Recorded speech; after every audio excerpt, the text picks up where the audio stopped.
All right. So let's talk about it. Let's talk about the PS5 Pro. Ooh. Ooh, the power is coming. So yeah, PS5 Pro got announced. By the way, it's 4:50 in the morning. I've been asleep for like 2 or 3 hours, and then I'm just awake. So it's lovely. Being a third shift person is amazing.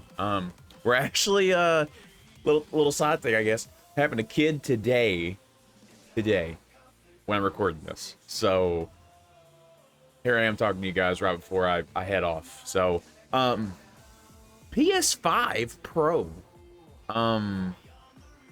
is going to be $700. $700. It's gonna be 700. It does not come with the disc. I thought it was gonna come with the disc drive. The disc drive, I believe, is 70 or 80 on its own. It does not also come with a vertical stand, apparently. Not really sure about that. Why they wouldn't ship it with a stand. I guess they did some research, and maybe like not many people do stand them up, I guess. Which is weird because they always show the damn thing standing up like all the time. So my opinion on the issue is this, right? Yeah, that's like a lot for a console. That's like a lot, especially when you factor in taxes and such. I mean, how much would that be? Let's see, calculator.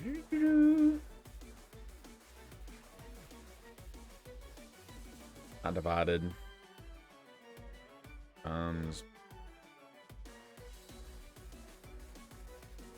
Really? Yeah, 63, right? Plus 700.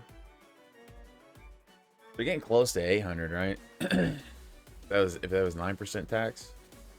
763 plus your, we're just gonna say 80. We'll just say 80 plus the, I'm gonna say 25. That kind of covers a little bit of tax on both of those, and in fact those. We're looking like close, like 870 bucks.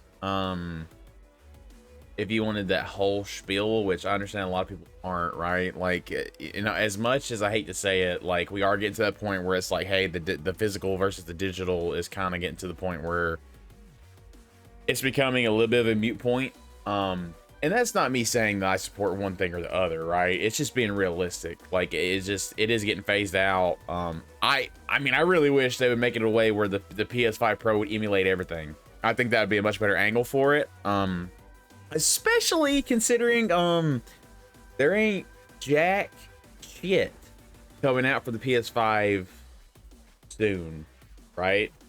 This would have been a very good time to kind of deliver some kind of game that comes with it.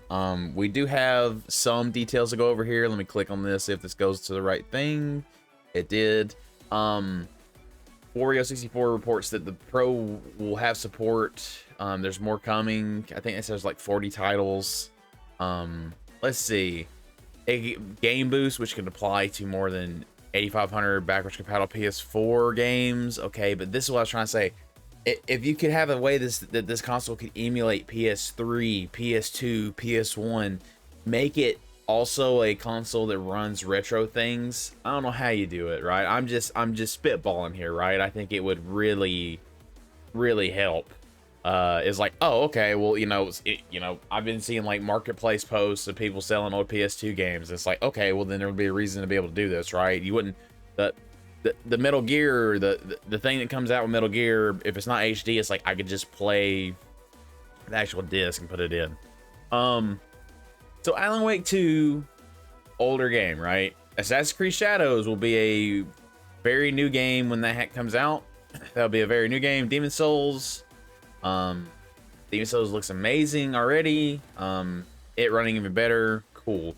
Dragon Dogma doesn't run that great. Final Fantasy Rebirth. So these two games will definitely, Gran Turismo, these will definitely take advantage of like the fidelity and the performance, right? Not that all these won't. I'm just trying to think of an actual sell point, but it's like, I mean, man, by the time November comes around, you spend, again, close to 800 just with taxes on the digital only with no extras, right? Close to 800. Like, are you coming, like, you know what I mean? Like, I don't know how many times you're going to play Last of Us Part 2 Remastered. Have they already remastered this? Did they already remaster Part 2? I've lost so many a track. If that's coming out later, then sure. You know what I mean? Yeah, cool. But, like, First Descendant, that's a current game. Like, current. But the rest of these, they've already kind of come and gone. You know what I mean? Like, they've kind of come and they've gone. So the only things, right? So I'm telling you, the first Sony game that I think is going to be on there is Death Stranding 2. I think Death Stranding 2 is going to be one of the first titles that takes advantage of the Pro to like a pretty conceptual point, I guess, right? Like, hey, this is what was kind of, this is what we got cooking. What can you do with it?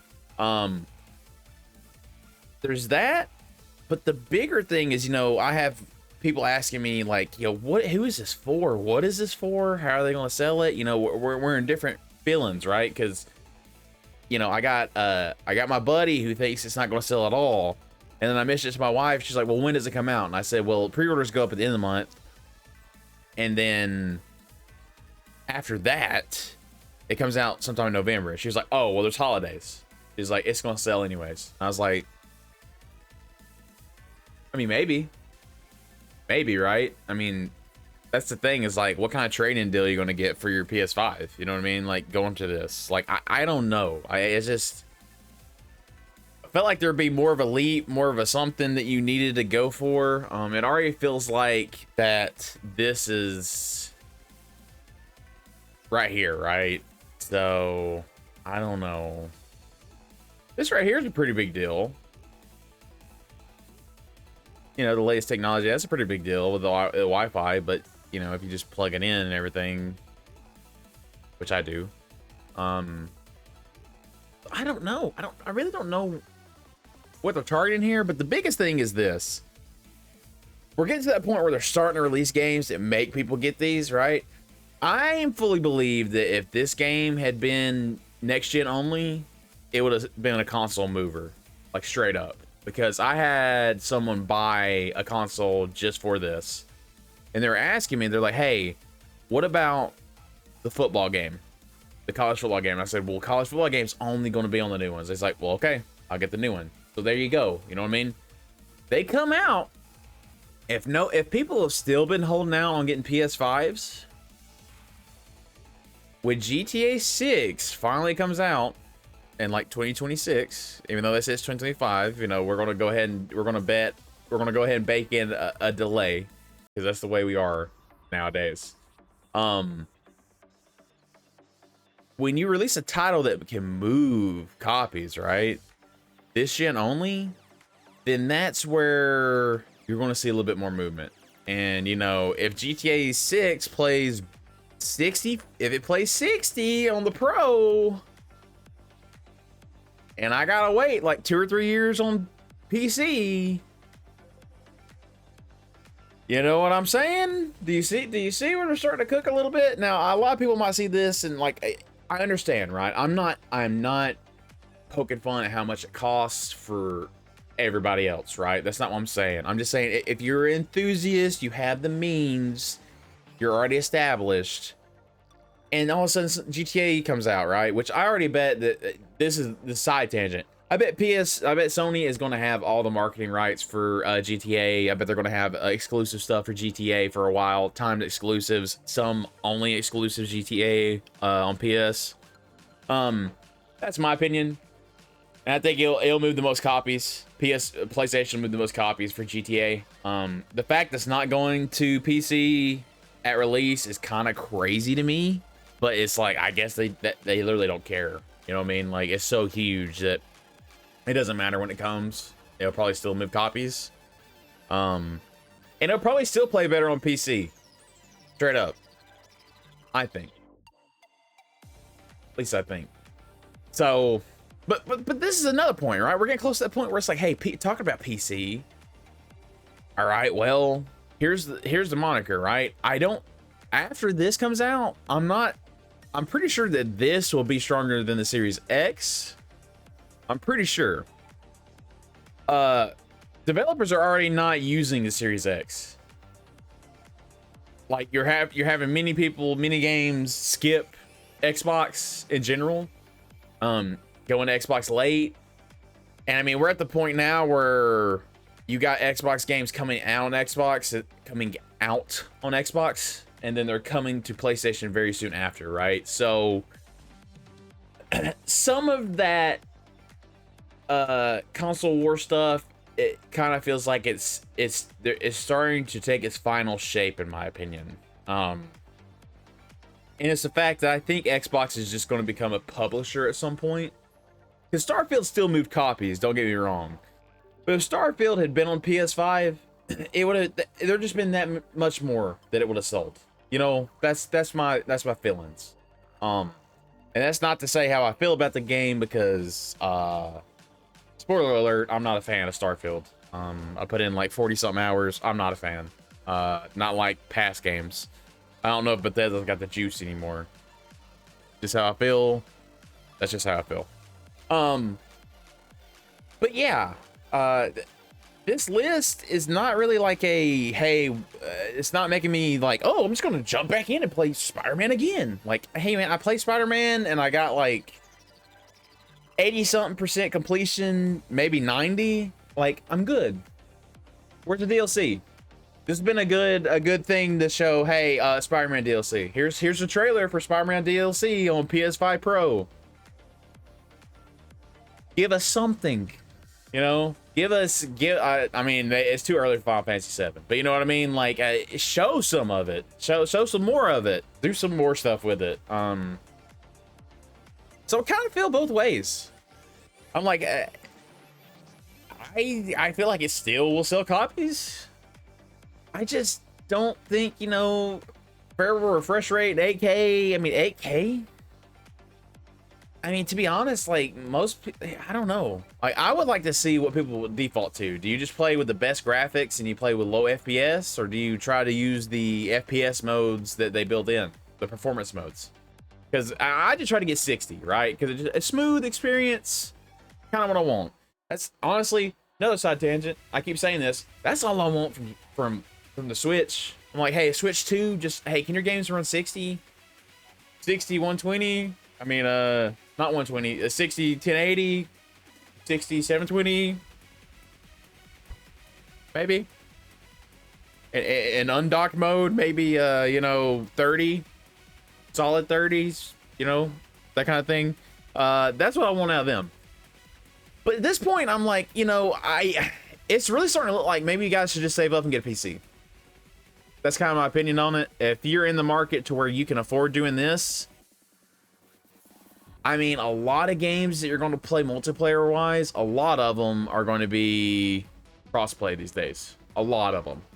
So, I mean, it's not as painful as it used to be when you jumped consoles, right? Like Xbox 360 days, some people got the Xbox One, and then it was like, hey, we got PS4s, and it's like, well, we can't play. It's not really like that on too much anymore. So, I think I would just save up the extra money and get the PC. That's my opinion. It's the PC can do a lot more than that. You know what I mean? You can, you know, go in there and get your playlists. You can set up playlists. You can do work. You can do schoolwork. You can, you know, send you emails. You can. There's so many more things that you can do quickly on a PC. I understand like the portability and everything on the PlayStation. And the thing is also like your library, right? If you want to go back and play these, there's a lot of sales, and especially like, hey, I'm just gonna say it, for like a couple of years now, I've been buying new games on gray market, which, you know, if you look into it, you know, somebody got paid. Somebody got paid something. You know what I mean? Somewhere, somehow. How you look into that, that's up to you, right? But I've been using sites for gray market, like Warhammer just came out. I bought it day one. I didn't buy the pre-order edition, right? I bought it day one for like 55 bucks. I mean, you know, that's like 15 bucks, you know? So it's kind of like the olden days in a way, right? I'm not saying all games are like that, because like COD and stuff, you're probably not going to save, right? But you know, if you take a $70 game, divided by the 15 that I saved, basically, it, you know, about every 5th game, if you buy 5 games in a year, you know, that would basically be the equivalent of another game. So, you know, not the greatest, but 15 bucks is 15 bucks, you know? Like, it stings a little less, especially when you got multiple releases. You got Wukong, you got Warhammer, you got Marvel vs. Capcom coming out, Astro Bot just came out. You got all that, right? But the biggest tangent, I am going a little bit too far here. We'll wrap it up here. Show me why we should have one. Why should we have this? Why should we have this? Why do we want this? It was a good time to show some DLCs and some things on the horizon. That's all I really got to say, right? Some things to actually show about the console. Like, why? Why do I want a PS5 Pro for 800 bucks? Essentially 800. So yeah, that's how I feel. I mean, how do you guys feel? Is it a cop or not? You know what I mean? I don't know. You guys let me know in the comments. Yeah, just let me know. Just tell me how you guys are feeling about it, what you guys are thinking. Like I said, I'm kind of on the fence about it. Like, I can see one way about it. I can see it like failing, I guess. I could see it still selling. It's like one of those things where it's like, oh yeah, in my mind I can see the lanes, right? And it's not like I'm traveling down either one. I'm just like, yeah, that makes sense. No, okay, that makes sense. Like, that's, you know, whichever way. Fails, succeeds, middle. I can see the routes for all of it happening. But I kind of want to just know, my audience that clicked on this, if you're here at the end, what did you think? What did you think about it? All right, guys, thank you guys for watching. I'll see you next time.